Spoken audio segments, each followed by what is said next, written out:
Okay, Yeah. Mick, why you got to ruin the suspense? You can tell him how much you didn't like the fucking movie in a little bit. What? Just hold Who your doesn't like water. the Karate Kid? It's an American classic. She's a fucking pinko. What do you This want? is this could be one of the greatest movies ever filmed. Well, I The wouldn't quite go what? that far. I The wouldn't quite fact go I'm that not far. going All that right, listen, far. the fact that kids today are still consuming Cobra Kai fucking 50 years later. Okay, proves it's to not you. kids that are consuming it. It's us that are Yeah, watching it. let's It's be not honest. children. We're reliving the good old days one It's more awesome. time. And look Well, at these things to Cobra All right. Kai. It's like all the fucking young kids are running to watch Cobra Kai on Netflix. It's a Okay. fucking nostalgia show. People Yeah. our age are watching it, It's a not the other bunch way of around. middle-aged fucking sorry asses who want to just quest for the days when they still had a, chest. Exactly. This is cinema gold. All right, let's get into it.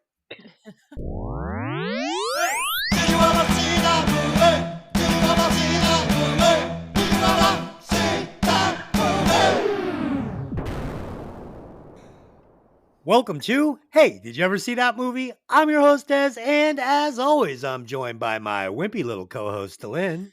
Strike first, strike hard, no mercy. And joining us again, the podcaster with 1,000 potions, Mickey. Hello, everyone. And last but not least, the podcaster packing heat, Tony 2.0. Sweep the leg. Sweep that fucking leg. I don't want to sweep his leg. I can beat him fair and Sweep square. the leg. No, I can beat him fair and square. Sweep the leg. Fair and square. There you go. There's your fucking disaster piece theater. This week, we will be discussing the 1984 coming-of-age movie, The Karate Kid, directed by John G. Avildsen, written by Robert Mark Kamen, starring Ralph Macchio, Pat Morita, Elizabeth Shue, and William Morita. Zabka. That name is so easy. How can you not get it? It's a Des trademark. He's got to screw one of these names up. I mean, Zabka I could see not getting, but Marita? Listen, I'm not getting Johnny's name wrong. I don't want an ass kicking. As always, this podcast will contain spoilers, so if you haven't seen The Karate Kid, welcome to Earth, you moron. Go watch it, then come back and listen to the podcast.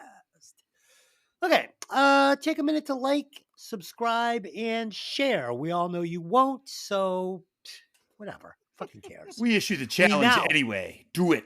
Yeah. Yeah, sweep the like button. That's right. Kick that fucking like button, damn it. Oh, we now have a Patreon. I mean, we can't even get them to like the thing. We're gonna fucking tell them about a Patreon. Make them pay. Dude, they're all gonna die of laughter at Patreon. This is fucking ridiculous. You can find the link to it pinned to the top of our Facebook page, which you also never go to. Or you can search us on Patreon. Search for us, because I know you're all dying to fucking give us money. We will be putting our pilot episode. Oh, okay. So let me get serious for a second, because this is actually worth it. So we will be putting up our pilot episode that nobody has ever heard. So I had this stupid idea to do, hey, did you ever see that movie? Because I had written, did you ever see that movie? And then I'm like, we should do a fucking podcast around this stupid fucking theme By the song. way, I love Yes. that theme song. Oh, well, thank you. It's very It- catchy. Yes, I wrote it kind of like after Devo, if you will. So anyway, we decided that we were going to try and do a podcast, and neither of us had ever done anything like that. So we said, let's do Blade Runner. So Delyn sat downstairs and I sat upstairs, and we reviewed Blade Runner, and it is fucking the hokiest, gayest, most retarded thing you. It's all so I'm gonna have to cut that all out. No, don't you dare. Don't you dare. This is a grown-up show. If you're triggered by words like that, then fucking go back to 2025. Like, I'm from the 80s. Back to 2025. I'm- We're in I'm from the 2025. 80s to 90s. These were not derogatory fucking words when I was growing up. Fucking, if you called someone retarded, it meant they were being fucking retarded. You're stupid.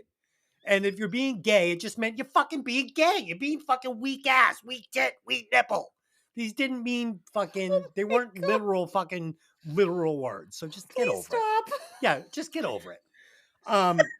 So anyway, we did this Blade Runner episode, and we were trying to be like Siskel and Ebert. Like, Dylan's like, and then there was a word wall that came down. I'm like, I concur. The word wall was very, dude. Oh my God, punch It's really me in the bad. face like I'm Daniel Larusso. It's Anyway, so cringy. So if we can get anybody anybody who wants to give us $5 can fucking get access to this show. And you can listen to the pilot episode of Hey, did you ever see that movie? And if we don't get any fucking any $5 Patreon fucking shit, maybe we'll just let you hear it if you like it on YouTube. Okay.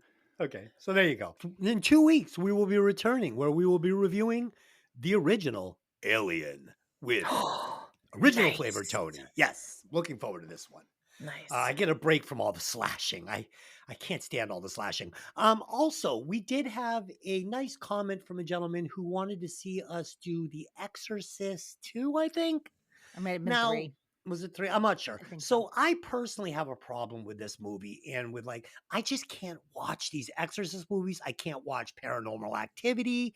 Like, I can't watch these movies for one reason. This shit could fucking happen and it freaks me out. Like, I watched like 2 seconds of Paranormal Activity and I couldn't sleep for weeks. I was sure I was going to wake up with Delin standing over me, staring at me, chanting. I stopped drinking coffee 2 weeks ago and I'm drinking Cafex. Hey, did you ever see that movie? Brought to you by Cafex. That's it. There's a great plug. And I'm still fucking spastic as a fucking wounded squirrel. It's unbelievable. I would like to just state for the record that I just listened to the Texas Chainsaw Massacre episode, and it was fantastic. Oh, thank you. Thank you. Thank Yeah, you. it was really good. This one's going to be really good. Okay. Let's do some opening thoughts on this gem of a movie. I will get us started. So I grew up on this movie, and I have literally seen it more times than I could count. And that wouldn't take much because I dropped out of school in the 9th grade, and I really only went to the freshman year maybe like 6 or 7 days. So more times than I can count. The question is, was it any good? Now, I do have some expertise in this subject of the martial arts, as I am a green belt with 1 brown stripe in Okinawan karate, very similar to what Daniel is studying. I also hold a blue belt in Taekwondo, and I've been training in Brazilian Jiu-Jitsu for the past 2 years. So I would fucking murk Johnny on that beach right now. I'd fuck him up for real. For real. Dylan holds me down on the couch and beats me senseless. Oh Okay. God, I could take y'all. Okay. Mickey, I'm going to go to you first. Have you ever seen The Karate Kid in its entirety before preparing for this podcast? No, I Freak! had not. Freak! I had seen pieces of it, That doesn't count. but I've never seen the entire film in one sitting all the way through, and I have a feeling that that's why I'm not as enamored with it as you are. That fucking blows my mind. That blows my mind. Tony, had you ever seen the movie before preparing for the podcast? Well, of course I had, Des. Of course. But thank you for Of course you asking. Dylan, talk about it. Yeah, I had seen it a couple times when I was younger, like when it first came out, and then of course living with you, there was no escaping it. So Kind of like a fungus. There was no escaping it. Did you have to ramble on about it? Okay. Box office. Oh, the last time I actually started talking about it, I was told to shut up. It was just, did you see it or not? Answer the question. Okay. With a budget of $8 million and a box office gross of $130 million, this movie was considered a ridiculously huge success because it's a ridiculously awesome movie. Let me give you a little synopsis in case you're like Mickey and you never saw it. Recently located from New Jersey to LA, Daniel becomes the target of a gang of Cobra Kai dojo students. When Mr. Miyagi saves him with expert karate skills, Daniel convinces him to teach him to defend himself and puts his bullies in their place. That doesn't summarize this movie at all. I don't know who wrote that, but that's not what this movie's about. In 1984, Daniel Larusso, a teenager, and his mother Lucille moved from Newark, New Jersey to Reseda, Los Angeles, California. Daniel is unhappy at having to make the move, making new friends and leaving his old friends behind, but he promises Lucille he'll do his best. Daniel quickly makes a new friend, Freddie Fernandez, at the apartment complex, who invites him to a beach party the next day. When the faucet at their new apartment breaks, Daniel goes to see the maintenance man. Their apartment's handyman is an eccentric but kind Okinawan immigrant named Mr. Miyagi, who promises to fix their faucet after. At the beach the next day, Daniel spots a beautiful blonde named Allie Mills, a high school cheerleader. As the sun goes down, local That's a stretch. troublemaker. Right. As the sun She's goes such a down, local hater. troublemaker. I mean, it's Elizabeth's shoe, right? What are you gonna do? Thank you. Banger. As God, as you guys get it together. As the sun goes down, the local troublemaker Johnny Lawrence and his flunkies Tommy and Bobby crash the party on their dirt bikes. After menacingly circling around the bonfire a few times, Johnny dismounts and argues with Allie, revealing that that's his ex-girlfriend. He destroys her stereo, prompting Daniel to stand up to him. This pisses off Johnny, a black belt and top student from the Cobra Kai dojo, where he studies a vicious form of karate. In a quick beatdown, Daniel gets the gift of a black eye for the first day of school. I'm not going to steal Dez's thunder on this. I know he's got a lot to say, but I would like to say that Freddie Fernandez is a fucking shitty friend. This kid is a fucking Thank asshole. you. Yes. He's a Okay. fucking asshole. He invites his new kid and then fucking checks the oil and lets him fucking take a That beat. was in my Okay. notes. Like, Yeah. what a dick. Guys, Yeah. I'm gonna give all the listeners their fucking $0 worth today because I have a lot to say and some big insight. Okay, so in this opening scene, we get some shots of Jersey and the street that Daniel lives on, and a group of kids that presumably also live in this neighborhood. And I think that this is important because this shows the stark difference between life in New Jersey and life in California. And Daniel feels like a much younger kid than the Cobra Kais and stuff, just in general. The way he's hanging around with the other little kids, they run around the streets all day until the street lights come on, and then they go in for dinner. This is not how the kids are doing it in fucking California. So right off the bat, this is setting up an awesome fish out of water story. Next, we meet Freddie Fernandez, who you might recognize from Beverly Hills Cop. He's the one that gives Axel he gives Taggart the food while Axel puts the banana in the tailpipe. So that's Freddie Fernandez. Now this interaction is important between Daniel and Freddie because Daniel doesn't know shit about karate. So he basically lies to Freddie. He misrepresents himself. And this will come back to bite him in the ass. And this is going to give Freddie a bit of a pass for me. He is not Daniel's friend, and he's not really a shitty friend because, and we'll get into it. So in this beach scene, I feel like Daniel's new friends don't have his back for a couple of reasons. First off, they know Allie is Johnny's girl, but they goad Daniel into hooking up with her. I don't care. They're not friends with Johnny, but Johnny's the most popular kid in school. He's the toughest kid in school. They know who his girlfriend is. So they're setting Daniel up. They are setting Daniel up, but because Daniel said he's had to whoop some ass in the past. He's whooped some karate ass. They're like, Johnny's a punk. Our new buddy's going to whip his ass, and we're going up the pecking order. We're the new fucking kids in town. So secondly, after Johnny kicks his ass, not only do they not back him up, but they ditch him. So yeah, these guys are douchebags. But in their defense, Daniel has presented himself as a karate guy that's had to whoop some ass in the past. So the new kid rolls into town and fucking they think they're going to see a karate fight and their boy's going to get it. Now let's get into the fight. First of all, when Johnny and Allie are arguing about the radio, none of Daniel's new friends say, dude, that's Johnny Lawrence. Don't get involved. Now I get it. They probably think they're going to get treated to an awesome karate fight on the beach. And maybe if Daniel hadn't misrepresented himself as the karate kid, they would have warned him. But he supposedly can handle himself. Also, Allie could have said, that's my ex-boyfriend. He's a loose cannon. He's a psycho. But nope, she just kicks the ball away. She was an as asshole. for the fight, Daniel charges Johnny first. Johnny trips him. Daniel charges a second time. Johnny trips him again. Johnny is not looking to kick Daniel's ass. He's looking to talk to Allie.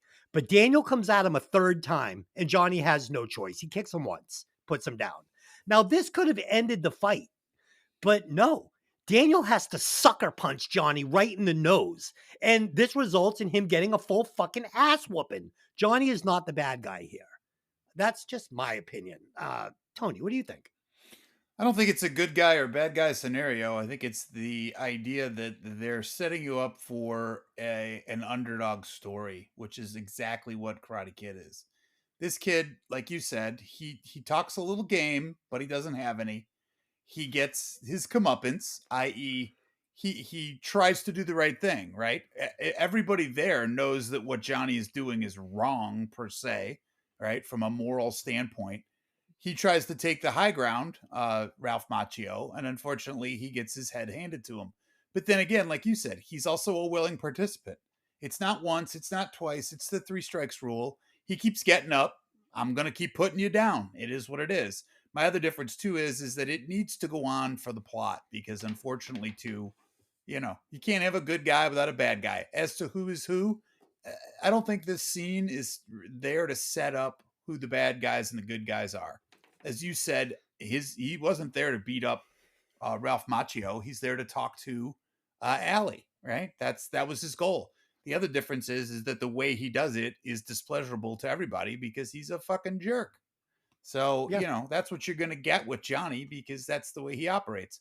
And he really thinks he doesn't have any, responsibility in paying the bill for any of his actions. So, we're setting it up nicely, I think, for a little showdown. Yeah, and something happens here that's gonna be a recurring theme throughout the movie. Daniel escalates the violence every time. It's always Daniel who is punching to the face and really escalating everything. And when Daniel grabs the radio from Johnny, which is a bad move, Allie should have been like, "Don't get involved. Just don't get involved. I don't even know you. You don't want this. Like just don't involve this kid with Johnny." Yeah, it could have been diffused. Mickey, talk about the opening scenes. Were you immediately mesmerized by this? No, I thought that Daniel was a little bitch. Tell us how you really feel, Mick. Please don't hold back. He shows up in LA and he's like, acting like the tough Jersey kid to his new friend.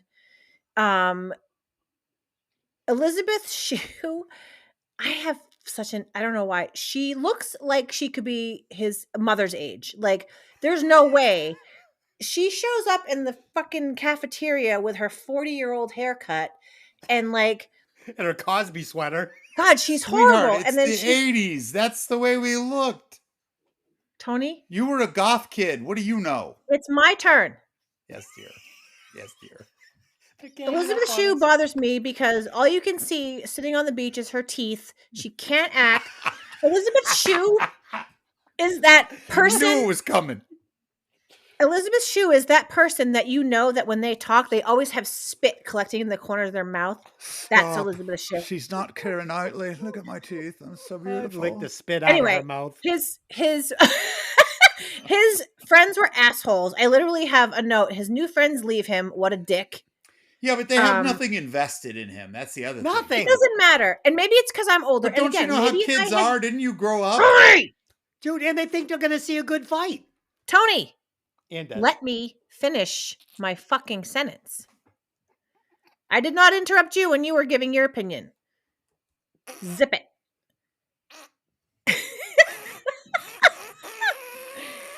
And again, if I had seen this movie when I was younger, I probably would have liked it more then. But seeing it in its entirety as an adult, I wanted to flick Ralph Macchio in the face.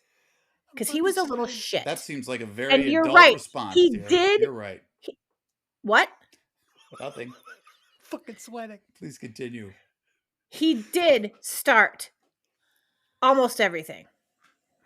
He was a jerk. Lynn. Why are you coming at me? I already gave my thoughts. And that's right. You fucking talked over me. I was saying to Lynn, keep it going. Oh. Did you let Tony talk yet? Yes. Yeah, Tony talked. I went. I'm good. Okay. Where were you? Oh, she was too busy waiting for Mickey to berate me. It's all good. I think I had a mini stroke when she was yelling at him. I knew this was going to be a great one. I knew this was going to be a great podcast. Holy shit. Okay, here we go. Back to it. The first day of school goes poorly as Daniel is a total douchebag and he gets into altercations with everybody, including Cobra Kai Bobby, which gets him kicked off the soccer field with no chance of making the team. Deciding he needs to brush up on his martial arts to defend himself, Daniel is working out in the living room when Mr. Miyagi comes by to fix the faucet. He seems curious about Daniel trying to learn karate from a book. Later, Daniel goes to visit his mother at work and decides to check in at the local dojo, unaware that it's the place his tormentors, quote unquote, practice.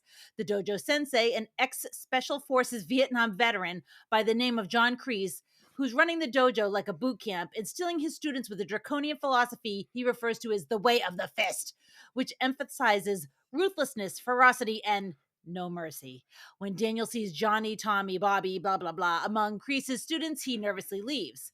While riding home that night, Johnny and his friends sideswipe Daniel on their motorbikes, causing him to fall down a hill. Arriving back at home, Lucille sees him tossing his wrecked bike into a dumpster. Daniel, angry at how his life has been disrupted with the move, tells his mother he wants to go back to New Jersey. As they walk away, Mr. Miyagi emerges from the workshop, having overheard their conversation. So Daniel is such a whining, crying baby at this point. Just irritating. I know he's a kid, but holy crap, this woman is trying so hard to make a good life for her and for you, and you just keep making shit. You're the one that's making shit worse. Not anybody else. You're doing it. Agreed. Was this when he had the temper tantrum over the bike too? Yes. Thank you. So I'm amazed Miyagi didn't shut that door and never open again. Like, fuck that shit. I was trying to figure out why Lucille is working at at a restaurant or whatever when she was moving there to work for a computer company. They never explained it in the movie, which is Thank you, because I got confused about that too. Yeah, it would have taken like 30 seconds to explain. The in the novelization of the movie, the computer company goes out of business and she gets the job at this restaurant so that they don't have to go back to New Jersey. First of all, let me say John Kreese for president, 2028. Okay. Stop. Yeah, John Kreese is awesome. He's not. Okay. He's a creep. Okay. So and first that's of all, being kind to creeps. So yeah, I'm with you. he's He's missed the whole point of martial arts if that's the way he teaches it. Yeah, that's where I want my kid taking martial arts. He's not going to be getting his ass kicked in the street and realizing that he's learning dance steps that don't add up to jack shit. This guy's teaching these kids how to fucking open up cans of tuna. Okay, hold on. I'm going to make you pause. I'm going to make you pause because this is in my notes later, but I want to say it now because you're talking about it. John Kreese is a Vietnam vet. And supposedly. Yeah. As far as we're led to understand. Now, if this is the case, he was probably taken to Vietnam at a young age and was taught to kill. And I think that he probably was already a bit of a punk when he went over there, and he came back with a huge chip on his shoulder, and he's treating this dojo like a frigging battlefield and teaching these young men to attack. Awesome. And it's you're fucking twisted. Awesome.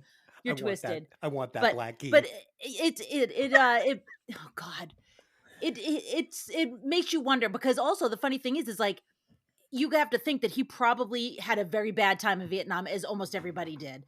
And yeah, I don't know anybody that went there to party. I gotcha. No, it was a very bad time, and it's almost kind of interesting to me that he takes up an Asian form of martial arts when he returns to the States. So that was kind of like a weird thing going on. I couldn't quite put my finger on, but it was an interesting dichotomy between him and Miyagi there. Yeah, I assume he learned his karate kind of like Richard Gere learned his karate in An Officer and a Gentleman. He learned it from Lou Gossett Jr., of course, in an airplane hangar, like any good GI. Okay. God. So first of all, I love the soundtrack of this movie, and we get "Cruel Summer" by Bananarama for the first day of school montage. What a great song! Okay. Fun fact, real quick: Bill Conti, the guy that did the music for Rocky, which is fucking awesome. You hear the music for Rocky and you don't get like the chills in the back of your neck where your hair comes up, also did the music for this. And there's a bunch of different Rocky comparisons because the director of the original Rocky and then of Rocky, I think 5, was the guy that directed this film. So there's a whole bunch of comparatives. Johnny's hair, feathered and lethal. Just perfect. Feather and lethal, just like he was like a male Farrah Fawcett. He was fucking awesome. So now let's talk about the soccer tryouts. Are the boys fucking with Daniel? Of course, but only after they see him again making moves on Allie, who once again is making moves on Daniel. And honestly, she's not doing Daniel any favors by pursuing him. Now, of course, she has the right to leave Johnny and date whoever she wants, but she is knowingly putting Daniel at risk. In my opinion, Daniel needs to look elsewhere for a girlfriend, and Allie needs to deal with her borderline stalker ex-boyfriend before dragging some innocent guy into her situation. Now, Bobby trips Daniel. Yes, it's a soccer move. It's a cheap soccer move, but it's a soccer move. Is it a dirty move? Yes, but not as dirty as Daniel now punching again another member of the Cobra Kai right in the face. He has now sucker punched 2 members of the Cobra Kai in the face without being returned with a sucker punch back. So it's Daniel again that is escalating the violence. It goes from a trip to a punch in the face. Then Allie approaches Daniel again in the lunch line after seeing him fighting Bobby and finally reveals to him her ex is karate champ stalker boyfriend, Johnny. She's just not going to stop until she fucking gets this kid killed. And she lets him buy her lunch when she is sitting on a pile of fucking leprechaun gold and this kid is wearing worn out fucking Nikes. Next, we meet John Kreese, and I love this character for 2 reasons. First, he is the perfect foil for Mr. Miyagi. Second, he is a no bullshit asshole teaching these little monsters how to kick ass. And that's what I want from an antagonist in my karate instructor in a movie dojo. It's perfect. And we learn here that Johnny is, in fact, the toughest kid in town. And finally, the Cobra Kai boys run Daniel off the road in retaliation for punching Bobby in the face. Are they wrong? Of course. But Daniel is 100% putting a target on his back by overstepping his fucking bounds in this brand new neighborhood. This is an ecosystem that's been going on for fucking years and years and years. And little Danny's going to come in 2 days and start fucking around. Fuck around and find out. Tony. Yeah, well said, well spoken on most of that. My only thing is I will take exception to the concept of a sucker punch. Because a sucker punch is one you don't expect and it is there for no reason. Daniel's problem is he answers a 2 level of aggression with a 10 answer. You know what I mean? Agreed. You got tripped Agreed. in soccer. Does that suck? Yes. Are you going to be a fucking man, pick yourself up, dust yourself off, and get back in the game? Or are you going to be a fucking jackass and cold cock the kid? Now, the kid has to know that there's going to be some repercussions for the dumb shit he's doing, but I don't think he expected to take one on the jaw. That's a nice way to put that, Tony. Well, Yeah. I've I been agree there too. I agree. I've been there. I agree with what you said. My other thing too is that, how do we say it correctly? Everybody in the scenario around these guys, right? Around Allie, around Daniel, around Johnny, they all egg it on. They all want it. They want it fierce. You know what I mean? Like the one kid that's the Cobra Kai guy, he looked like he was on meth. He's so jacked about certain shit. His eyes are like dinner plates. He's fucking, he's a nervous cat on a hot tin roof. Jesus Christ.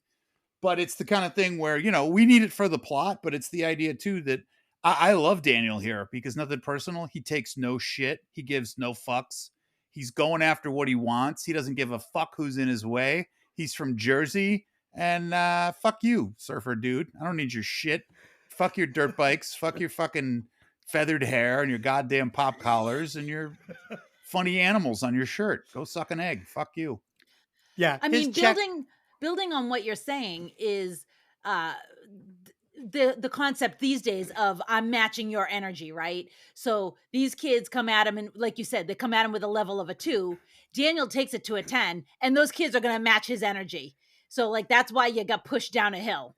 Oh, you know? all day. Right. And yeah, Tony, it's not a sucker punch. It's just over escalation. No, I know what you were saying because it's the idea that it's an unwarranted punch to the face, but it's the idea that I don't think Daniel is such an asshole that he's hitting people for no reason. He's just hitting them for not enough reason. You know what I mean? Correct. He should have had his own foul, come at Bobby with a fucking trip, or whatever it is. Yeah.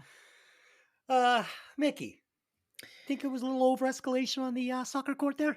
I do, but I also, again, I'm going after Allie because she's an asshole. Yes. She is an asshole. Yes, she's a fucking problem. She's that girl that likes that attention. I want all the attention, whether it's good or bad, and I'm going to make you guys fight over me and say that I don't like it. She's a dick. Yup. She's a real fucking problem. By the way, that outfit that he had on, the plaid shirt with the camo pants. Is he fucking Rambo? Yeah. but I you just, don't coordinate camouflage and plaid? I mean, no, certain parts of New Hampshire make that's a fucking standard I uniform. know, I know. Because you know how much I love camo. Goes with everything. What's the big deal? Building on your conversation about Allie, the point you made about Allie, I also said to Des at one point, why is she interested in this kid? Like, Right. I really don't understand. And then they go to later on, they go to the country club and that whole thing happens there. And he's like, "You're not seeing that kid from Rosita, are you?" And I was like, this is microaggression towards her father, and her father expecting her to be a Yeah. certain person, Right. and everybody else expecting her to be she's rebelling against everybody. Because And Daniel's he's the one paying the price. Yeah, Well- because he's from Reseda, so he's that bad boy. Yep. And yeah, I totally 100% agree with you. And she but he's not the bad boy. No, No. Do you know what I you know mean? what it Like, is? He's a little he's a puss. novel item. He is a toy because he is unique in and of himself. He is not kid like in all the town. other kids. He ain't from California. He's novel. He's relatively attractive, and it's different for her, so she can experiment and see what's going on with him because Yeah. this And is he's the relatively oddity. safe. Yeah, this is the oddity in her world. And you know the deal. When she's done, she'll just move along and. But no offense. I mean, what the fuck did he see in her? Well, Fucking she's what? She's looks like fucking his hot as mother. fuck. honey. She's looks got like it his going mother. on. Come on. She is fucking smoking Compared to the two fucking wingnuts that hang out with her, grumpy and fucking Yeah. sleazy there. Jesus Elizabeth, Christ. Elizabeth She was the Shue hottest makes chick in my the film. Yeah, she makes my knees weak. Fucking, she's fucking hot, man. Wow. Now granted too, she does have the Okay. grandma hair set, but that was the 80s. Wicked. I mean, who She wears a looks pink like his argyle mother was sleeveless prettier sweater? and looked younger than she did. No, stop it. Okay, stop. Dylan, keep this going. Her mother was prettier. Oh my God. What? No, Daniel's mother. Yeah, she wasn't prettier than fucking Allie. Yeah, I'll concur. Jesus. I mean, she did have the El DeBarge like perm. Ooh, throwing out a good reference there. I would have preferred to bend over Daniel than hit mom. Oh God. All right, moving on. Keep moving. The next- Must keep moving. We'll cut that part out. Don't. The next day, Daniel finds his bike out of the dumpster and repaired. He goes to Miyagi's workshop and finds out that Miyagi has repaired it for him. Miyagi is also pruning bonsai trees and invites Daniel to try. Daniel is resistant, but Miyagi convinces him that it's a relaxing hobby. Miyagi also shares some of his own personal history with Daniel, learning about pruning bonsai trees from his father while living in Okinawa.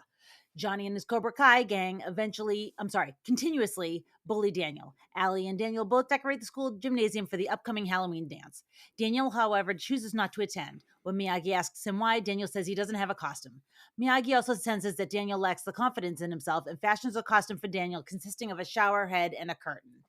Daniel arrives at the school and meets with Allie, dancing briefly with her. A prankster at the dance smashes a raw egg on Daniel's head, and he goes to the bathroom to clean up. Johnny is in one of the stalls, dressed like a skeleton, and the other Cobra Kai are as well. He's rolling joints in the stall, and Daniel rigs a prank, dangling a hose over him and turning on the water, dousing him. Johnny rushes out of the bathroom after Daniel. Allie briefly stalls him by tripping Johnny and spilling all the other Cobra Kais to the floor. Daniel rushes out of the school and nearly makes it to the fence at home when the Kais catch up to him and begin to beat him mercilessly. Yelling about how enemies deserve no mercy, Johnny winds up for a brutal kick and misses when Miyagi appears and pushes Daniel out of the way. The Kais attack Miyagi, who easily defeats them, including Johnny. So Daniel kicks the bee's nest, and then he's surprised when he gets another beating. Like, what the fuck is this kid doing? I agree with Allie's friend. I don't understand why she's interested in Daniel at all. So this is where the movie starts coming into focus because Mr. Miyagi joins the game. And this character is important for a couple of reasons. First, he's going to be the father figure to Daniel, who's presumably grown up with no male figure in his life. And secondly, he is the real protagonist of this movie. And he's really the only true good guy in the movie. The character is the heart of the Karate Kid franchise, in my opinion, and why it took off so much, you know? Let's talk about the dance. Before the dance, okay, now follow me on this. Before the dance, we see a short montage of Daniel avoiding Allie and avoiding Johnny. And it appears the dust is completely settled and Daniel is no longer on the Cobra Kai's radar. He's not being picked on. Johnny isn't even paying attention to him. He's not paying attention to Johnny. This whole thing has now gone away. If Daniel met a new girl now, none of this, it would all be just water under the bridge. It would all be forgotten. Now, I submit that it is Allie who drags it in because Allie finds him at the dance and starts in. She comes into the little shower thing, right? What does she say? I wish someone would teach him a lesson. And Daniel actually says, who? And she says, Johnny. Daniel had already moved on. He had forgotten about Johnny. The whole feud was over. He literally says, who? He doesn't know who she's talking about. And she's like, Johnny. Like Mikki said, she's so butthurt that these boys have now moved on and are no longer fighting over her. So what does she do? She goes into the shower and she starts fucking stoking the fire again. She's a fucking problem. This chick is a fucking bitch, man. And I was tempted to use the C word, but we have two women on the panel, so I'm not going to. Next, Daniel soaks Johnny with a hose. Again, cowardly show of aggression from Daniel, leading to Johnny kicking the living shit out of him. And I don't blame him. And when he's doing it, he's saying, you just couldn't leave it alone, could you, you little shit? You just couldn't. You had to keep fucking pushing. Well, now I'm going to kill you. And he was ready to do it. If fucking Miyagi hadn't stepped in, he was going to break his fucking face with that fucking kick. And finally, Mr. Miyagi bails Daniel out by kicking Johnny in the boys' asses. Now, this is important because Allie is dragging Daniel into her problems. And now Daniel is dragging Mr. Miyagi into his problems. I admit that Daniel and Allie are total narcissist assholes, not thinking about anybody but themselves. These two fucking suck. The toxic twins. Tony, sorry. Okay, Dr. Phil. What the fuck? They're teenagers, or so we're led to believe, even though neither one of them were teenagers when this movie was shot. And let's be real, Des, you did the same shit. You went fucking goo-goo over some hot chick. You would have followed her to the fucking ends of the earth and crawled over broken glass just so you could tie her shoe. Yep. Sucker punches, the whole 9 yards. Just so we got that straight. Number one. Number two, poor fucking planning on poor little Daniel's part. Great gag, right? Got to get this motherfucker. Got him in the stall. He's mine. Just forgot the small part about the getaway. Oops. Not so good. And was it ever explained why he lived fucking 2 blocks from school? No, through like it was a shorter run then because they only had 3 minutes worth of film to put the fucking chase scene on. But, you know, it was the kind of thing where we've all been there. We've all done that. Let's be honest. It was too good to let it alone. It was a sale at the point of purchase. I had to fucking buy it, right? I got to do this. It took them 2 minutes to set it up. They weren't paying attention. God love them. By the way, too, does Johnny strike you as the fucking weed smoker in the bathroom at the dance? Yeah, bad boy, rich kid. No, I don't see him. He's doing fucking lines of blow or something, but he's not rolling his own joints. Way. Come on. No way. I saw these 17. guys. I see these kids smoking. Where did you go to high school? Jesus. Okay. Dude, you got to remember earlier in the movie, Daniel's talking about riding the bike to school, taking the bus to school. It's safer. Dude, school is across one field. Yeah, you ran there in less than a minute. Yeah, right. Makes no sense. Yeah. Well, it's let's be honest. It's an $8 million film. Yep. So take it for what it's worth because it's got a higher moral purpose to carry. Don't worry about the little details. Just watch the film and enjoy. Mikki, talk about this section of the movie. Do you concur that Allie was stoking the fire again? Oh my God, she's such a C word. Yes. You can say it. You can say it. Hunt. Yes, she was. I fucking see you can sing Tuesday. it. You can sing That's it. That's actually, honestly, one of my favorite swear words because it's so effective. But I don't say it a lot because a lot of people don't like it. That's why it's effective. I love it. However, she is an asshole. Again, I totally agree with you. Shows up at the dance. Oh, look, who's the cutie in the, you know what I mean? Who's the cutie in the curtain? No, blah, blah, blah. I'm going to go and she just weasels her way right in there. She slides in like a fucking eel and she's just disgusting. Like an eel. Daniel, I noticed you haven't been getting your ass kicked lately. I'm going to put an end to that. If I can interject one quick second, I actually love the line where she sees the shower, right, if you will, the little tinsel like water and the curtain itself, and she goes, that's Daniel. And the girl says, how do you know? Because you can't see him, obviously. And she goes, oh, I just know. And it's like they are somehow soul bonded as a pair, but it's the idea that I think it's very. He's the only chicken shit that doesn't want to go to the dance and show well, his there's face. that, but she reads him like a book, is what I'm trying to give it. You know what I mean? She's already got him wrapped, and she knows his MO, and they've known each other for what, 17 days? I don't know. I do like the scene where he thinks he's getting one over on what's his name, Johnny, but just like Tony said, really poor fucking planning. Like you But are he's gonna a kid. They're impetuous. That's what you do when you're young. honestly, like you're gonna be ballsy enough to pull a stunt like that. Get out of the bathroom. Like, you know what I mean? Come on.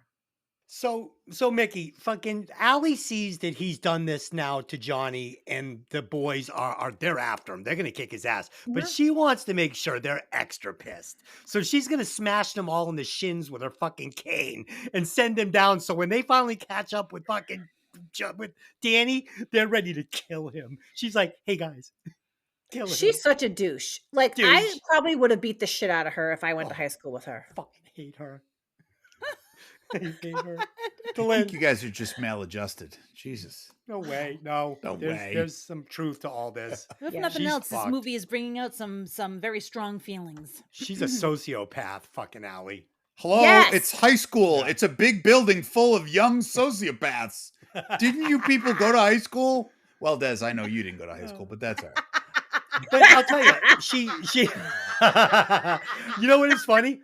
So after I dropped out before I moved away to California, I used to show up at high school on my dirt bike.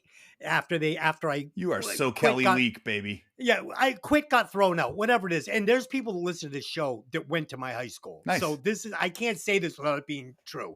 I would show up at lunch and fucking rip my KX 125 around until they would chase me off the fucking school grounds. Sometimes police would come and I would just zip off into the woods and be gone. I was such a cunt. I was a cunt, and I can say that. I was terrible. Really, what put the nail in the coffin was high school is I had tattooed "Eat Me" in gigantic black letters on my arm with India ink and a fucking sewing needle. Wow. And fucking every day they would say, I would come to school in a shirt so you could see it. And every day they'd be like, you have to cover it or go home. And I would fucking just go home. They didn't care. They didn't fucking want me there because I was a fucking problem. And finally I just stopped coming, and they were like, that's fine. He's not old enough to quit school. We don't want him here. Bye. Yep. Sorry. All right, keep it rolling. All Fuck, right. man. Nobody cares about your life story. I thought it was interesting. Thank you. Daniel asks Mr. Miyagi to teach him karate. Miyagi mentions that the Kai's problem is not their own doing, but it's their teacher's. Miyagi suggests that Daniel talk to their teacher. Daniel refuses, thinking he'll get beaten up again, which is probably right. Miyagi is reluctant to get involved, but he agrees to teach Daniel and also agrees to go with him to the Cobra Kai to speak to Kreese. They meet with the sensei, who callously dismisses the peace offering. Miyagi then proposes that Daniel enter the All Valley Karate Championship, where he can compete with Johnny and the other Kais on equal terms, on equal ground. And Miyagi requests that the bullying cease while Daniel trains. Kreese agrees to these terms, but warns that if Daniel does not show up for the tournament, the harassment will continue, and it won't just be for Daniel, it will also be for Miyagi. I'd like to pause here. The things that I was saying earlier about him being a Vietnam vet and the horrific things that he probably saw, I also feel like there's also this kind of weird thing about, Miyagi is also a vet, but he is a vet from World War II.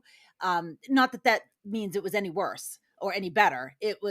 These are two vets squaring off against one another. They've both seen horrific things, and what they took away from it was so vastly different.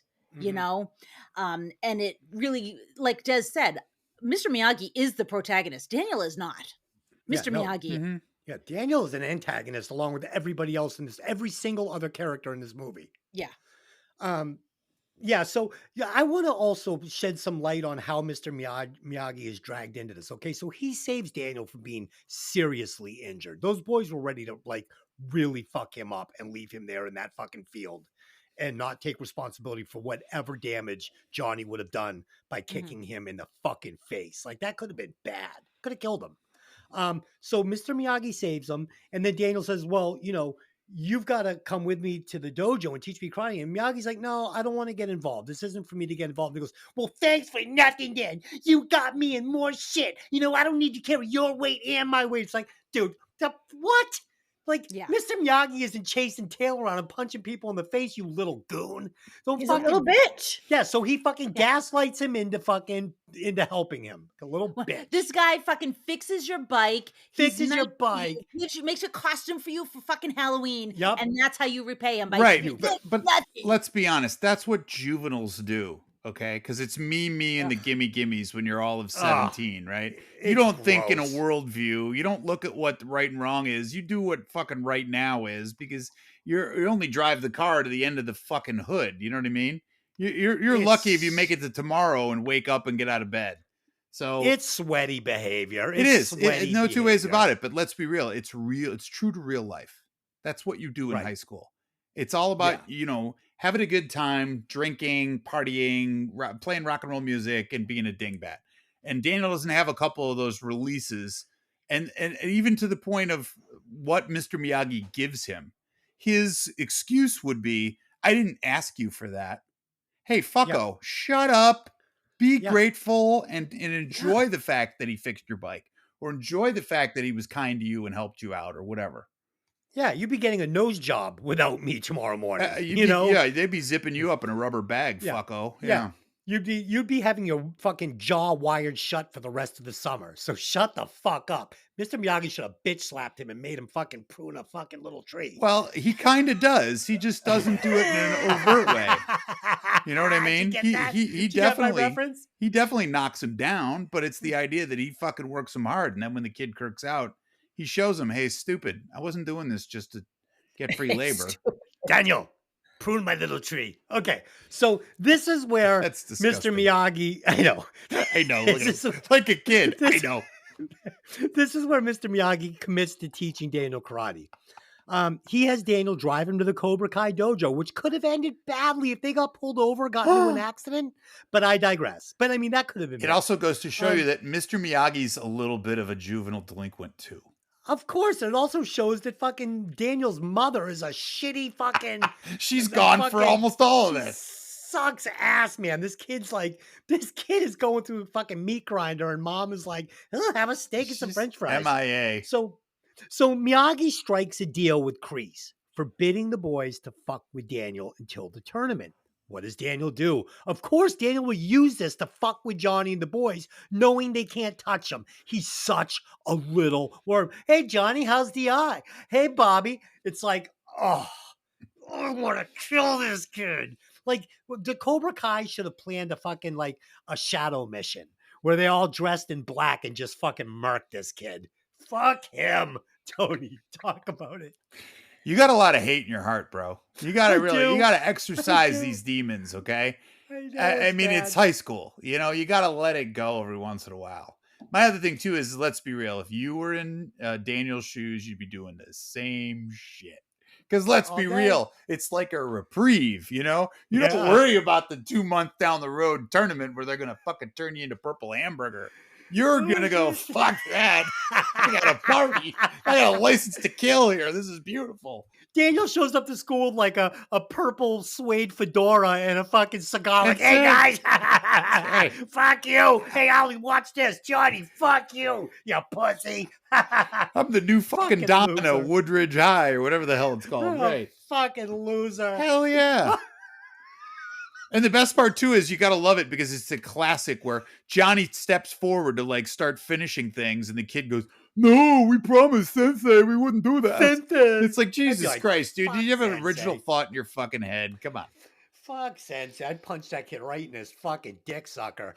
Mickey. That's another item I'm gonna have to purge from my memory now. Thank you. Lynn, don't you fucking dare cut this fucking podcast up. Don't you dare. This is an old school version of Hey, did you ever see that movie? This is a throwback episode. Bill, this one is an old school throwback. And don't chop You're it an up. old school throwback. Okay. Mickey, Hey, that's a compliment where I'm from. what do you think? Do you even know where we're at in this thing at this point? No, I'm lost now. She wasn't fucking paying attention when the film was on. They've gone to the dojo and Miyagi has struck a deal with Kreese, so the boys won't whoop his ass. So, by the way, that guy's a dick too, because he's like, oh, if he doesn't show, we're gonna, basically like, if you don't play nice, then we're gonna beep beep beep beep beep. Like, you know what I mean? Like, shut the fuck up. Every person in this movie, aside from Mr. Miyagi, is an idiot. Yeah, and for people that don't know the franchise, like Mickey, so in the sequels, Miyagi doesn't kick Kreese's ass once. Miyagi kicks Kreese's ass twice, and the second time he kicks Kreese's ass with his buddy, who's also a black belt in Cobra Kai adult. He kicks both their asses at the same time. They Nice. fucking slap their hips and bow at each other and go, it's showtime. And they go to whoop Miyagi's ass, and he fucking handles those two like the Brady Bunch. It was fucking Nice. great. Yeah. What? The Brady Bunch have to do with anything? Oh, and I also want you to notice that when they go to the dojo, did you notice Lamar from Revenge of the Nerds is one of the Cobra Kais? He's the green belt that can't fight. Yeah. And fucking Bobby takes him down, and either Bobby or Jimmy takes him down, and fucking Kreese goes, finish him! What are you doing? He fucking makes him punch him. I think he also fights Daniel at the tournament later, but that's Yeah, he neither was here nor weak there. tit, man. Okay. We ready to move on? Hell yeah. All right. Daniel's training starts with days of menial chores that he believes only serve to make him Miyagi's servant. Miyagi tells Daniel they'll have to make a pact. Miyagi will instruct Daniel, and his student will not question the method. When Daniel agrees, Miyagi hands Daniel a sponge and orders him to wash and wax all of his cars. Miyagi instructions are very specific. Daniel will only use the sponge and waxing cloths by moving his arms and hands in wide circles. He will also breathe deeply in through his nose and out through his mouth. What? That sounds so gay. Daniel, wax the dolphin. Big strokes. Big breaths. You're an infant. You're Just an keep infant. going. Keep I'm going. trying to, but you keep Okay. fucking giggling like a little child. Fucking You go. get your shit together? Yes, go. All right. Okay. In the days that follow, Miyagi gives Daniel further chores to complete with similar instructions on technique, sanding a walkway that leads around Miyagi's backyard, staining the fence that surrounds his property, and painting his house. Daniel's frustration grows as the seemingly lack of any karate training and Miyagi's minimal praise of his work. Miyagi tells Daniel to show him how he washed and polished the cars. When Daniel tells him that his shoulder aches too much, Miyagi uses acupressure to relieve the tension and orders Daniel to show him the motions once again that he had been using to do the chores. Daniel quickly realizes that the chores, which are essentially Daniel's fee for the lessons, were also practice for defensive moves, exercises to build muscle tone, his reflexes, and proper breathing technique. After a few minutes of practice, Miyagi suddenly yells and throws several punches and kicks at Daniel, all of which Daniel blocks easily. Miyagi also shows Daniel how to bow to his opponent, making sure Daniel looks at his opponent in the eye, both for defense and to convey respect. When I was a kid and saw this movie for the very first time, this was a gotcha. Like, I was just like, oh my God, this guy's just using them for free labor. They got me, but I was a kid. You know, I'm sure as an adult I might have caught on a little bit quicker, but I thought that this was a clever writing misdirection at this point, especially in a movie that's based targeted towards teenagers, you know? Yeah, I mean, every kid on the planet after watching this movie went home and started practicing these moves. And guess what? You're going to get your ass handed to you if you try and fucking paint the fence, okay? I mean, yeah, roughly speaking, sure, these are blocks and stuff, but come on. So I have heard people say Miyagi was taking advantage of Daniel by making him paint the house, sand the floor, paint the fence, wax the cars, right? But like Delin said, no, this is payment for the karate lessons. One, sure, he wants this shit done. Daniel's going to do it. But people say he could have just shown him the moves. Absolutely, he could have shown him the moves, just like a regular karate class, right? But there was a reason behind it. Mr. Miyagi knew they had limited time before the tournament and that Daniel was weak and he had no fighting ability at all. His shoulders are burning. He can't do anything. He's fucking 16 and he's soft as fucking shit. He is a fucking jar of fluffernutter, okay? So by making him put in the long hours of physical labor, repetitive motion, he was getting stronger. He was developing muscle memory for the karate moves he'd be using and learning. And that is the only reason that I actually believe he could possibly pull these moves off on the fly like that, because he had done each movement thousands of times. And it's really smart. And that's good writing. That's good script writing. Makes sense. And Daniel is a fucking crybaby bitch. Tony. He is, but you know what? It's also a check on his level of dedication because it's the idea that even when Miyagi says, "Oh, you're done? Did you do the other side?" Daniel Mhm. doesn't cry, doesn't whine. He just takes No, the he brush doesn't. and he goes and paints the other side of the fence. Yep. And only after the fourth task, the last of the four, where he's angry, I think, because Miyagi went fishing while he was painting the house, does he finally come unraveled and Miyagi knows it's time to spring the trap on him and say, "Look, genius, these are all important things for you to know how to do because they are high Mhm. blocks, side blocks, low blocks, whatever." Yep. And it's the Yep. idea that then when Miyagi starts to put it all together for him, the kid is now like fucking putty in his hands. He will follow this guy to the ends of the earth because he not only respects the shit out of him, but he knows that what he was doing was done for purpose and is not all just wasted effort. So Yep. he's got him heart and soul. I put it this way, the hold that Daniel and Miyagi have, or Miyagi has over Daniel, excuse me, is stronger than the bond of what the Cobra Kai and Oh, shit, I forgot yeah. his Oh, name. because that bond is Right, fear-based, right, right. and this is And you respect-based. know what? So Right. It's also the idea that Daniel realizes that Miyagi is not a formidable in stature, but is hugely formidable in talent and technique. And, Oh, yeah. you'd much rather be unassuming and be able to kick ass than be some fucking hard guy douchebag and just talk a big game. But it is what it is. So, The best martial artist in the movie is that fucking Hawaiian kid that's doing all the spin kicks and shit. He was fucking badass. he's showy. I loved it. I loved it. This is where it actually, for me, got a little interesting because, Hmm. like, I mean, you can even ask Tony. Like, at one point, I'm like, I paused it. I'm like, oh my god, there's a fucking hour to go. Like, Oh, it was. no. Um, I did like the way. I do agree with Dylan though. It was kind of like, oh, gotcha. Like, it was like, what is he doing? Like, I understand, and maybe it's because I heard so much about it. Like I knew what he was doing, but I did like, that I do give Daniel credit. You're right. He wasn't like, what the fuck, when he's like, what do you mean? Did you do the other side? He could have just been like, fuck it, But then Yeah. he ended up, throwing the temper tantrum because he's like, basically, I'm your little bitch, you Yep. know. But I do say I loved Mr. Miyagi's character because he was just hands off enough. And I like that he didn't just teach him, okay, now do this. When I do this, you do this. Yes. Because I Yes. think if he had done that, Daniel wouldn't have got it. It would have been mechanical. It wouldn't have Yeah. worked. Yeah.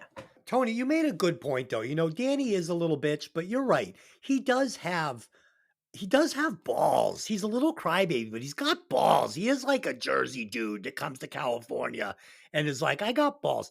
When I moved to California, I found that fucking Boston dudes are tough. Well, I don't want to say that. A lot of people listen to this show, but Boston dudes are fucking gritty. We just are. We're fucking gritty dudes, man. The weather sucks here. People are assholes. You get slapped in the face for looking at somebody wrong. And that's not how they operate out in California. So when I got there, I was definitely rough around the edges. I'll tell you, I scored a fucking dime. I scored the hottest chick in the country because I was the new kid in town. I wasn't from California. I was from Boston, and it was exciting and I was mysterious.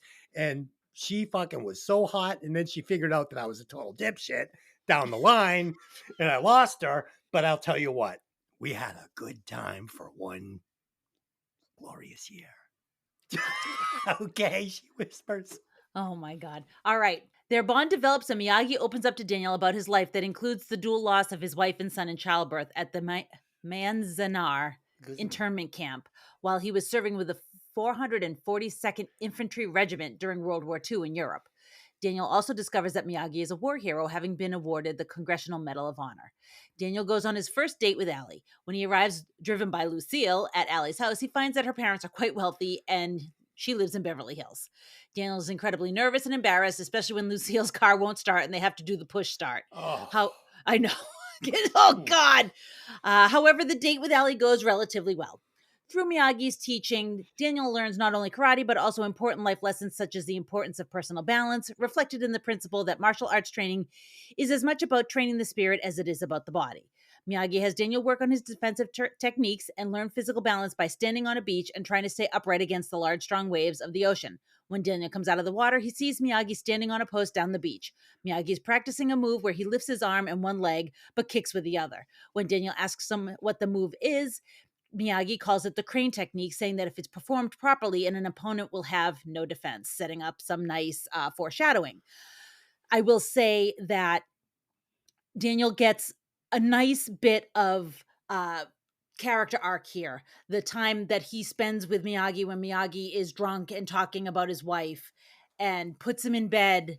And when he goes to leave, he stops and he bows to him, even though Miyagi's asleep and he has no idea. Like, that was showing true respect. And I appreciated that, because instead of just seeing him as a punk ass dick through the whole movie, it made me go, okay, he can take a step back and have some respect for this man who is going out of his way to help him, even though he's had a really hard life himself.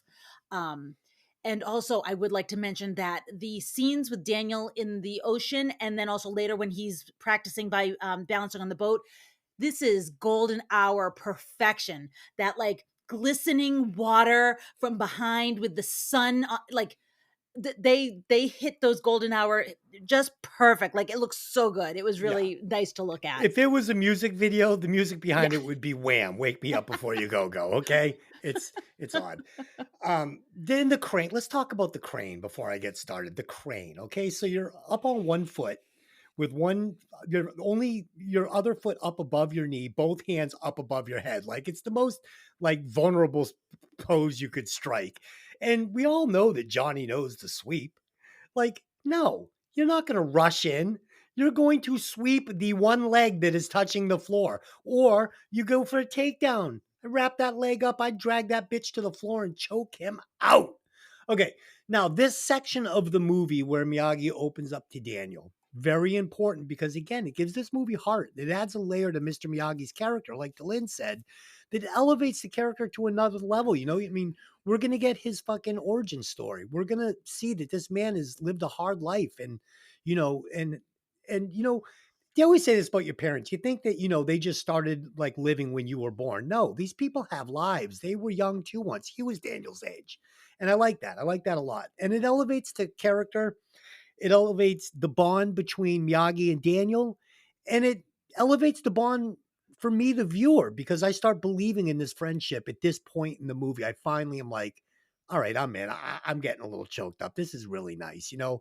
And it's a nice setup for a scene that's coming up later where it will be Daniel's birthday.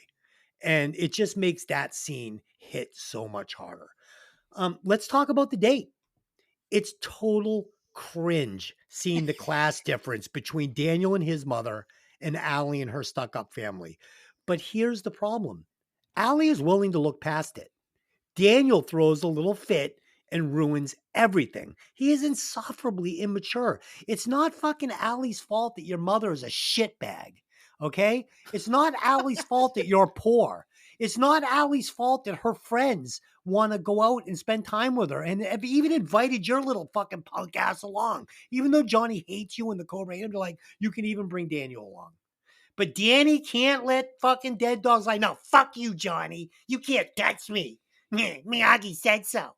He just sucks. There's so many opportunities for this kid to bury this hatchet and become part of the clique, but he just won't do it. And finally, we get the training montage capped off with Daniel learning the undefendable crane technique, which will obviously come into play later in the movie. I just wish it came into play different. Tony. I'm going to refute your concepts on Daniel. I wish you would. That's what I'm here to do. You know, somebody's got I it. know. Fuck it. I'll take you. Come on, tough guy. Do it. Let's do go. It. Crane. Yeah, I concur with the crane technique, by the way. I mean, just surrender yourself. Why don't you just lay on the fucking mat with your belly exposed so somebody can kick you in it? I mean, Jesus Christ. They had to call it the fucking dead dog routine. But anyway, I think it's the idea that it just shocks people when you do this and you put your arms up and you're standing on one foot. They go, what the fuck is wrong with that guy? Maybe he's having a seizure or something, and that's why you can kick them. But he's hallucinating, man. Yeah, he must have ate the brown acid. Anyway, going back to Daniel, it's a coming of age story, Des. He's got to fuck up. That's the whole point of the film. He's growing as a human. He's learning as a karate student, as a human being, and as basically a spoiled little shit. I mean, because let's be Yes. honest too, although he doesn't have a lot of money, so he doesn't have the physical aspect of it, he does have a loving family, even though his mom's not really present in a lot of this film. You could tell he doesn't like have issues as far as, he was an abused kid or whatever. Whereas all Right. these other Cobra Kai fuckwads, obviously there's a component in their life they're not getting, okay? Because they're just raving assholes. And it's Yeah. also the idea that although you love to say it's Daniel's fault, they're not helping. They're not exactly going to church on Sunday and fucking helping the poor and helping the blind to see. And we do find out later that Johnny actually was abused and was actually a stepchild or a adopted child, one or the other. And the father was abusive towards him. So we find that out in the Cobra Kai series, but that, lends to why Johnny is so aggressive and angry. That scene with Mr. Miyagi when he tells him drunkenly about his wife and son, and then he reads what's his name reads the letter. That was really heartbreaking. It was. Yeah. That for me, I think, I know it sounds weird, was my favorite part of the movie, only because I felt like it was really well done and it wasn't like Daniel being a dipshit. Yep.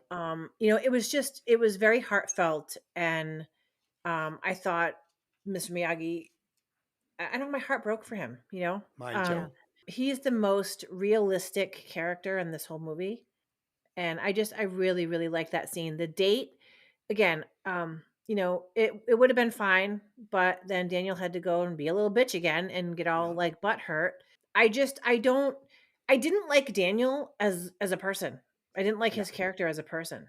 And maybe it's again because I didn't see it when I was younger that I don't know. I think he's kind of a dipshit. Yeah. Yeah. I mean, you could have gone with him. Well, maybe I didn't want to. Yeah, but you could have, Yeah, but I didn't want to. Yeah, but you could have. But I don't care what you do. I know you are, but what am I? I know you are, but Even what am I? Daniel can come along if it's okay with his mommy. Hi, Mr. Larusso. I felt so bad for Daniel. You're such a goon. Yeah, but that expired quickly because then you tore him up again. God love you, bro. I feel like Allie should probably had a driver's license and could have borrowed like the rolls for the night. Well, and my favorite is apparently she knows how to drive stick. I'm like, Allie, yeah, you got it going on, girl. Yeah. Oh, yeah. I mean, never. She jumps in that car and takes off. When's the last time you saw, I think it's like a 67 or 8 Chevelle wagon that's a standard? Never. No. Never. I like that fucking car. You can't bump start it, but whatever. No. For the plot, I like it. We'll go with it. I've got a little 6-speed stander. I love my little I would kill or die for a standard because it's just so much more involved when you're driving. It's so much fun. Makes you a better so driver. Much fun. Yeah. Yes. It's perfect. Put it this way. It's real driving. That's right. Okay. Fucking automatic is for fucking the ladies. Okay. Go ahead and keep it Oh going. my God. You misogynistic dickhead. Yeah, girl. Tell them how it is. Holy shit. This is a fucking great. We're airing some grievances up in this motherfucker. Dude, any of our old listeners from the beginning are gonna love this episode. Oh my God. All right, here we go. We're wrapping it up. This is the end. Get ready, Final everybody. act. Land the plane. All right. Allie asks Daniel to meet her for another date. Daniel goes to Allie's parents' country club where he sees Allie dancing with Johnny. When Johnny spots Daniel, he forces Allie to kiss him. Daniel goes to leave and runs into a waiter who spills a tray of food on him, drawing laughter from everyone who sees the accident. Allie, furious, punches Johnny and leaves while Daniel did not see that part happen. Daniel's 16th birthday comes around and he has cake with Miyagi. He also passed his driver's test. Miyagi gives Daniel a Japanese gi, embroidered gown. But this on little Daniel. I spelt it wrong, so I jumped the shark there. Miyagi gives Daniel a Japanese gi embroidered with the bonsai tree sewn onto the back. And it was embroidered by Mrs. Miyagi, so that's really a very personal gift he gave him, which is very nice. Miyagi's other present is one of the cars. He had Daniel wash and wax a yellow 1948 Ford Super Deluxe. He tells Daniel to go out and find the balance in life, realizing that he has confidence and to pursue his relationship with Allie. Daniel drives to the local hangout and finds Allie, intending to confront her about kissing Johnny. She mostly ignores him until Allie's friend Susan explains that Johnny had kissed her only to humiliate Daniel, and then Allie had hurt her wrist while punching Johnny, but she probably should have punched Daniel too. Daniel then apologizes to Allie and she accepts. He takes her out for a drive in she takes him out for a drive in his new car. The next day is the tournament, and Daniel surprises everyone by reaching the semifinals. Kreese instructs his second best student, Bobby, who is one of the more compassionate students and the least vicious of Daniel's tormentors, to disable Daniel with an illegal tack to the knee. Bobby reluctantly does so, severely injuring Daniel and getting himself disqualified in the process. With Daniel unable to fight, it means Johnny is assured of victory. Daniel is taken to the locker room where the physician determines that he cannot continue. However, Daniel believes that if he does not continue, his tormentors will have gotten the best of him. He convinces Miyagi to use pain suppression technique to allow him to continue. As Johnny is about to be declared the winner by default, Daniel returns to the fight. The match is a seesaw battle with neither able to break through the other's defense.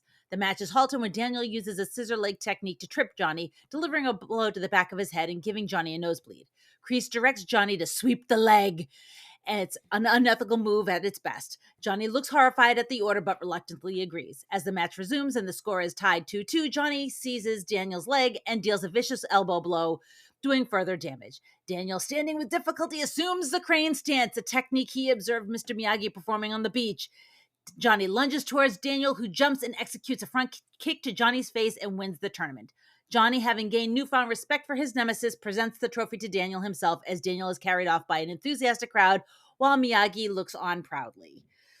This ending is bittersweet for me. On one hand, I think Johnny and some of the other guys learn a good lesson here, but at the same time, Daniel's a huge dick, and I don't think he deserved the win or the girl, quite frankly. Nope.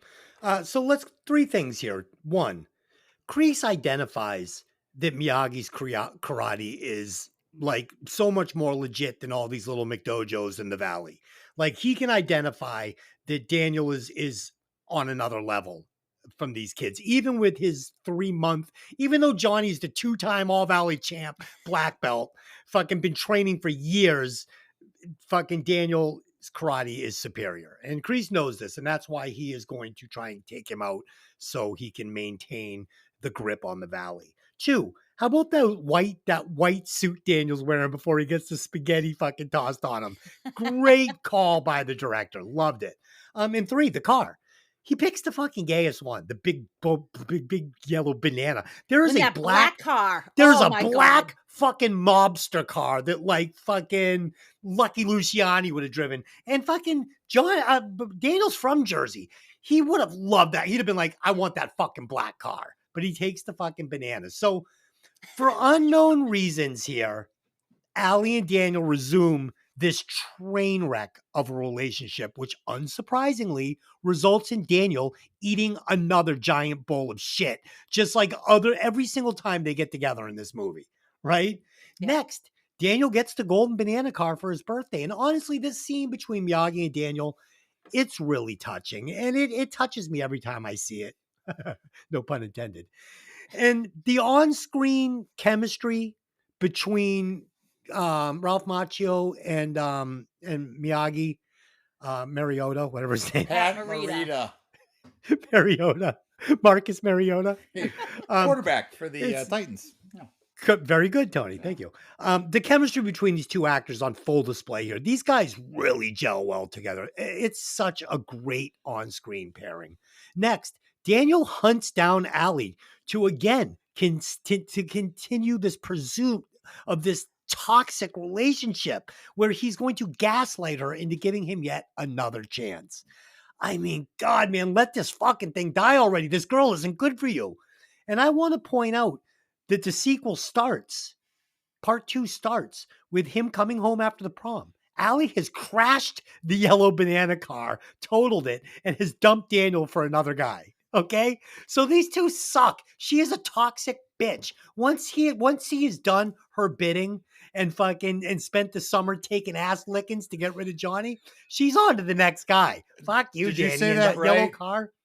Yes. Ass lickings, not ass kickings? Yeah, either way. Okay, whatever you kids are into these days. Yeah. And finally, we get to the tournament, okay? And I love this tournament for several reasons. First, they make this look like real kids doing real low-level martial arts that kids would be doing. Instead of having close-ups of their faces and then long shots of doubles doing like crazy high-level karate, like Van Damme, like in a black fucking Cobra Kai. That's not going to work. This had real world feel. This felt like a little kid tournament. Next, it's the character arcs. First, all the boys in the Cobra Kai, Johnny, Bobby, Tommy, they all show empathy at the end and basically turn on Kreese. Dutch, my favorite character. I love Dutch. Dutch is the only one that stays true to the Cobra Kai way. Strike hard, strike fast, no mercy. I fucking love Dutch. This dude is like Billy Idol. He fucking kicks ass. Now, By the way, my only Des, I'm sorry to Go ahead. interrupt you. Did Yes, you know who yes. Dutch was? No. Dutch is Steve McQueen's son. Oh, yeah, that's why he's so That's fucking why, cool. yeah, he's the king of cool's kid, right? Doesn't Yeah, get any he better didn't than fold. that. He didn't fold. no. He was the new number one student at this There point. you in go. my Well, book. he was gonna stick his head squarely up that guy's ass, but hey, whatever. Absolutely. So now my only knock on the end of the movie is, and Tony, I think you'll agree. I think like in Rocky 1, Daniel should have lost the fight, but won Johnny's respect from a hard fought battle. And I think that that would have made more sense. And maybe he beats him in part 2 instead of having fucking Miyagi take fucking Daniel to Okinawa, right? To meet his fucking best friend who he fucking stole's wife, right? So, Mickey, you don't know the backstory, right? So Mr. Miyagi learned his karate, right? From his teacher, which was his best friend's father. Okay. So his best friend was number 1 karate student, the best. Miyagi was number 2 karate student, second best, and left for the States early because he had disgraced everybody by basically hooking up with his best friend's fiance, right? So Miyagi takes Daniel to Okinawa. Okay. And when he gets there, his ex-best friend finds out he's in town and he wants to fight Miyagi to the death. To the death. Like literally, they're going to fight till one of them's dead. Now, Miyagi's best friend has a son, Chosen. Chosen is number 1 student of Miyagi's friend, who is number 1 student of Miyagi's teacher. So this kid is like living in Okinawa, lifelong karate dude, lives, eats, breathes this karate, and runs the dojo for Miyagi's friend, right? This sounds like a Hallmark movie. And listen, not only is that this kid's whole life is like Christmas. this style of karate that Daniel's been doing for 6 months. He's been doing this now his entire life. This actor, you'd know him. He is fucking jacked. He is like the Japanese Van Damme. Like this kid is like fucking 200 pounds of ass kicking ninja. This is And Karate Kid Part 2. Yes, and Daniel fucking beats him. Daniel beats him. Fuck that shit. Fuck that shit. Not even with a rag smothered in fucking chloroform and a fucking baseball bat is Daniel beating fucking Chosen. Not gonna fucking happen, okay? The little drum is not going to get it done. Yeah, part 2 should have been like Rocky 2. Daniel's now been training another year. He goes back to the All Valley and finally beats Johnny. That's how this fucking Tony, take the wheel. I'm out of gas. I was emotionally stirring to the point where I'm tired just listening. But hey, I appreciate your efforts, bro. Welcome to my life. Yeah, it's not easy being you, kid. I'll tell you. I will go with the whole idea. Like I'll put it this way: as we often say about endings, it's too fucking neat. It's too wrapped up. It's too much got a bow on it. I would have also enjoyed having Daniel come in second. And he still could have got the girl because let's be real, Daniel is committed. I will give him credit. Yep. He is latched onto this bitch like a remora on a shark. God love him because he ain't gonna fucking let go. And you know what? He might just seal the deal and then run away screaming, but who knows? It's also to the idea that he shows that same tenacity in a lot of aspects of his life. And we see that in the tournament. I also agree with you. I think the best camera work in this film is done in the last 10 or 12 minutes. Absolutely. Because they do an excellent job of, making this tournament look as realistic as is possible. Apparently, Johnny's character, William Zabka, took huge karate classes and lessons and hours of training. And Ralph Macchio did not, and still cannot, to this day, cannot do karate. But he faked it pretty well in the film, and apparently, it was good enough. It's kind of like watching Val Kilmer and Tom Cruise fly in Top Gun. They don't know how to do that, but they made it work. So, it's all good. Yes. But it's the kind of thing where I think, I'll go with the whole Rocky draw together. Rocky was like, what, 7-8 years before this. And I think that that Stallone had a much better idea for the script and for the continuations. And Karate Kid and Rocky have a lot of parallels that you could easily draw. You know, they're both learning experiences for the individuals. You know, although Rocky's definitely the protagonist in Rocky, Daniel's really not here, but whatever. And you know, as you said, it is some unbelievable shit.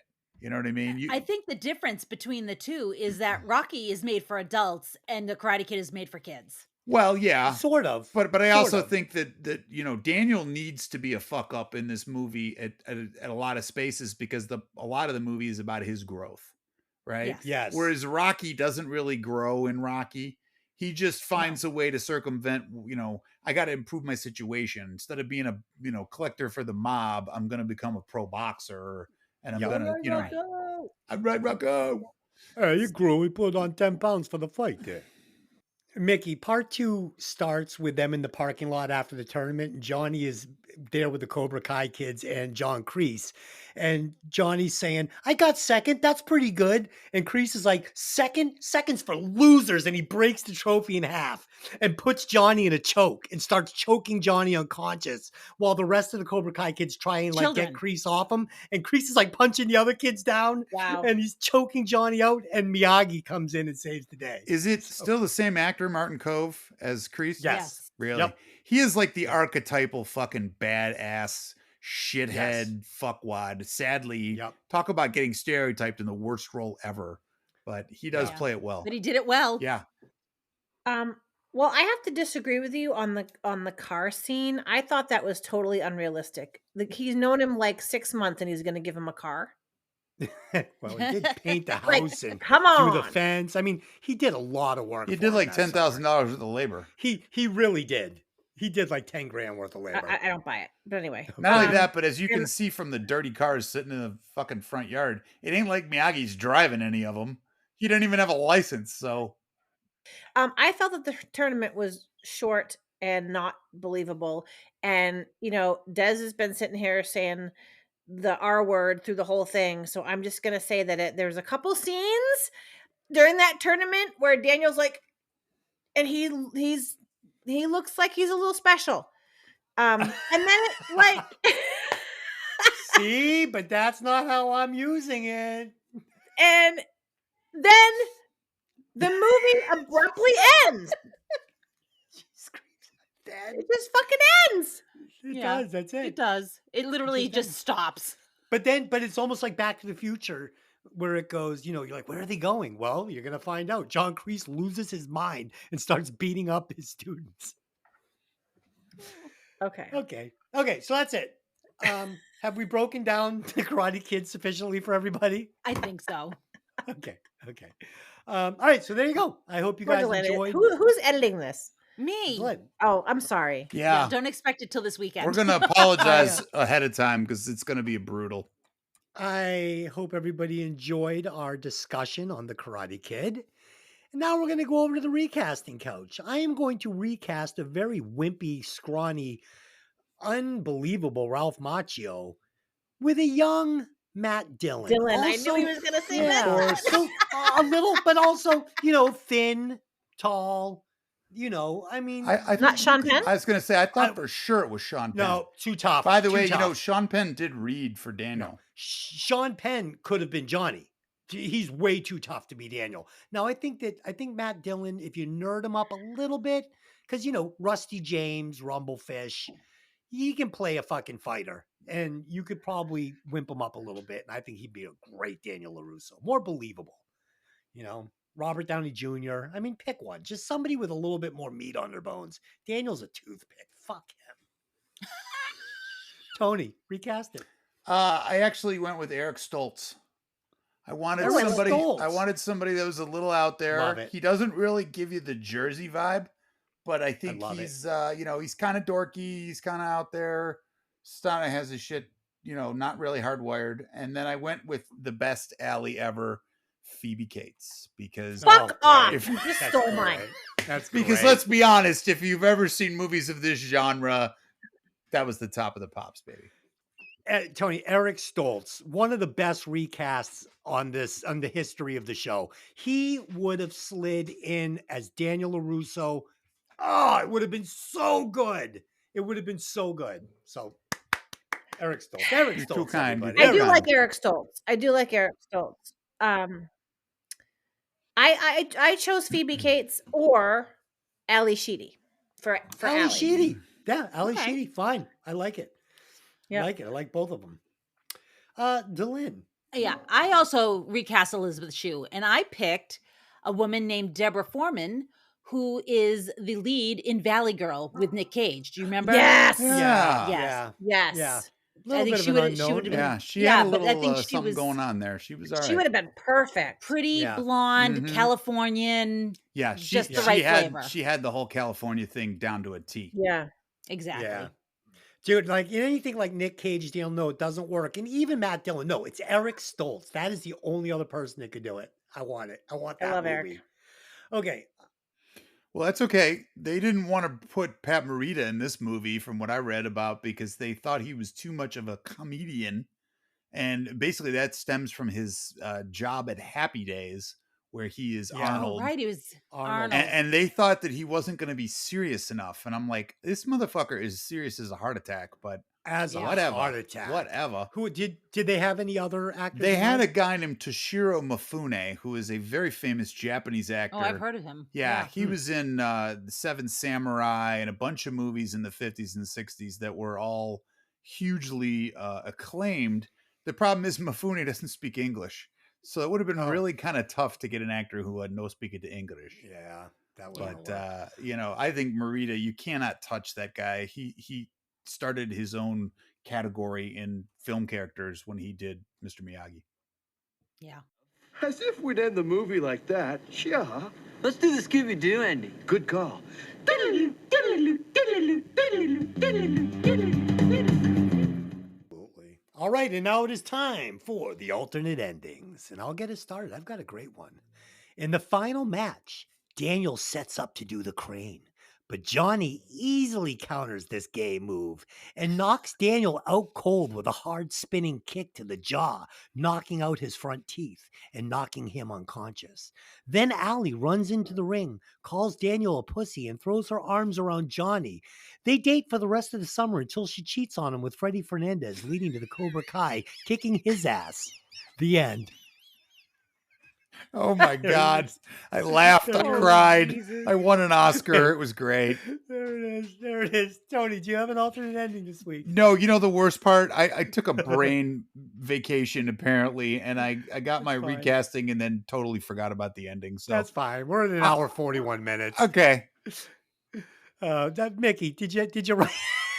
Mickey did not write anything down. Dylan, give us your fucking. I have a very Movie. short alternate ending. Okay. In let's my hear it. alternate ending, Daniel makes it to the final round with Johnny, and they both end up getting disqualified for poor sportsmanship. And the kid that was in third ends up winning the title because these kids are jackasses and neither of them deserved it. That ending was retardedly gay. Okay, so we're all set. Well, that's better than gaily retarded. Okay. Let's Wow. let's At least I had one. Don't fucking fuck around. Okay, let's do our rewatch scores and then we will put this on the list and see where it falls. So, rewatch score. This is a classic movie and a big part of my childhood. It has great writing, great characters, and there's a reason this movie has stood the test of time and spawned sequels and reboots into modern day time.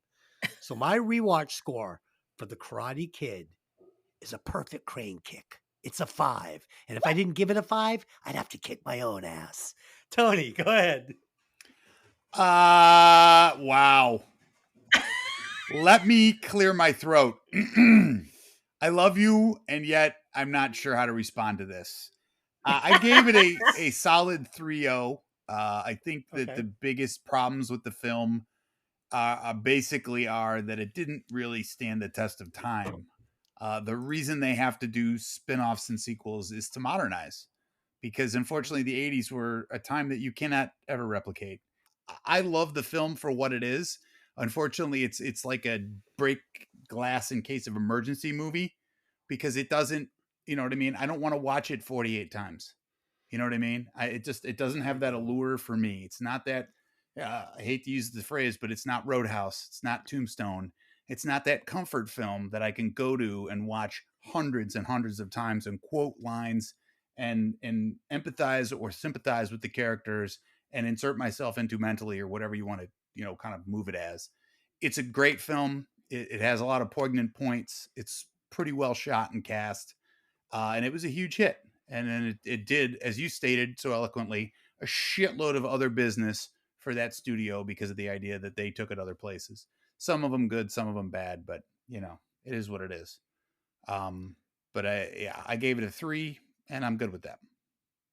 Mickey, what was your score for the Karate Kid? Okay, so again, I think because I didn't see it when I was younger, I was not as impressed or enthralled by it as a lot of people.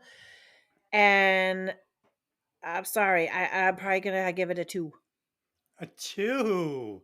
A 2. Dude, when we did Texas Chainsaw Massacre, Tony revealed that movie was a comfort movie for him. He goes, Yes. this is a comfort movie for me. And we had a listener write in on Spotify, and he was like, somebody needs to get this kid some help. Like, what the fuck is wrong with you? Comfort movie. I had to watch like Meet the Parents 3 times in a row just to come down off that fucking That's weird high. funny. So Lynn, score this fucking movie. All right. So I didn't see it as highly as you did. I didn't see it as low as the rest of the panel. I'm going to give it a 3.75. It's fun. It's an 80s movie. It's a quintessential 80s movie, if you will. Mm-hmm. I love some of the writing choices. I hate some of the other writing choices. So I can't go high on it, but 3.75, it's above average fair. for me. So add them up. All right. So that takes us to 3.4375, which puts us at number 59. Right above it is U571. Good one. And right below it is The Game. Ooh, okay. Yeah, that's fine. I mean, I think Yeah. The Karate Kid is way more classic than either of those. But Well, I think it's more to the idea of Quiet as Des has been through this whole podcast. right.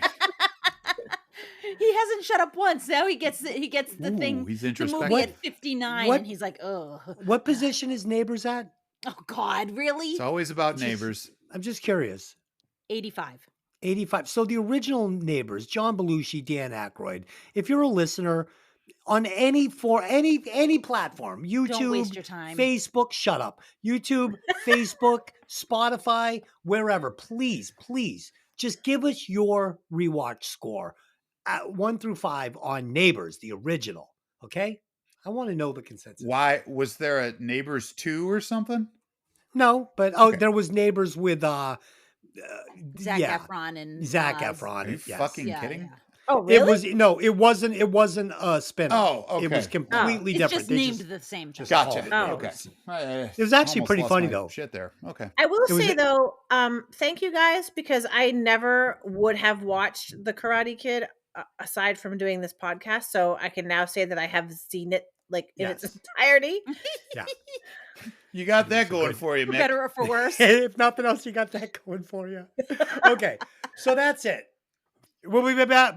We will be back in 2 weeks where we will be reviewing Alien with original flavor Tony, whose comfort movie is Texas Chainsaw Massacre. And on our sister podcast, Violent Vinyl Radio, we will be breaking down Ozzy Osbourne's debut album, The Blizzard of Oz. So there you go. Until next time, I just have one question for you. Hey, did you ever see that movie? See you next time. Bye. See ya.